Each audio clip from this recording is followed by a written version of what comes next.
Amani ndugu wananchi, mashabiki wa Yanga, tumekuja kuangalia mpira wa Yanga na Simba. Bahati mbaya kama mnavyojua watu wengi umeahirishwa mpira.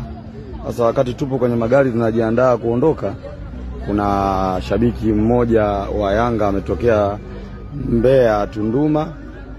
Ikatokea shoti ya umeme hapa kwenye jeshini hapa, alikuwa kaegemea nguzo. Basi mwana Yanga mwenzetu mmoja amefariki. Kwa hiyo kuahirishwa kwa hii mechi kumetokea na maafa kama hayo. Kuna ndugu yetu amefariki hapa, ndio tunakaa kikao kwa sababu sisi wote ni Yanga kama ndugu.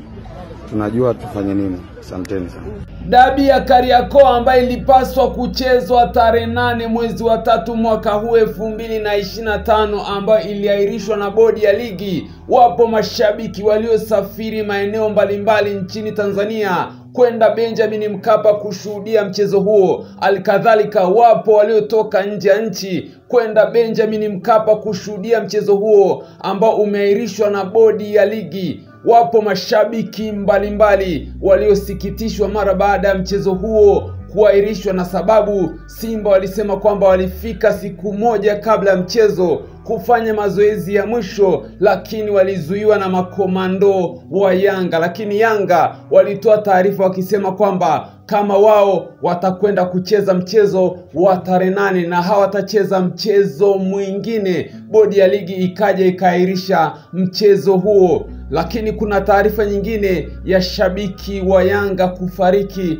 kwa kuegemea nguzo ya umeme. Alipigwa shoti na shabiki huyu hajafahamika kwa majina, lakini kuna shabiki mwenzake alishare video hii ambao na kuachia uitazame hapa mwenyewe. Amani ndugu wananchi, mashabiki wa Yanga, tumekuja kuangalia mpira wa Yanga na Simba. Bahati mbaya kama mnavyojua watu wengi umeahirishwa mpira. Sasa wakati tupo kwenye magari tunajiandaa kuondoka, kuna shabiki mmoja wa Yanga ametokea Mbeya Tunduma. Ikatokea shoti ya umeme hapa kwenye jeshini hapa, alikuwa kaegemea nguzo. Basi mwana Yanga mwenzetu mmoja amefariki. Kwa hiyo kuahirishwa kwa hii mechi kumetokea na maafa kama hayo. Kuna ndugu yetu amefariki hapa, ndio tunakaa kikao kwa sababu sisi wote ni Yanga kama ndugu. Tunajua tufanye nini. Asanteni sana.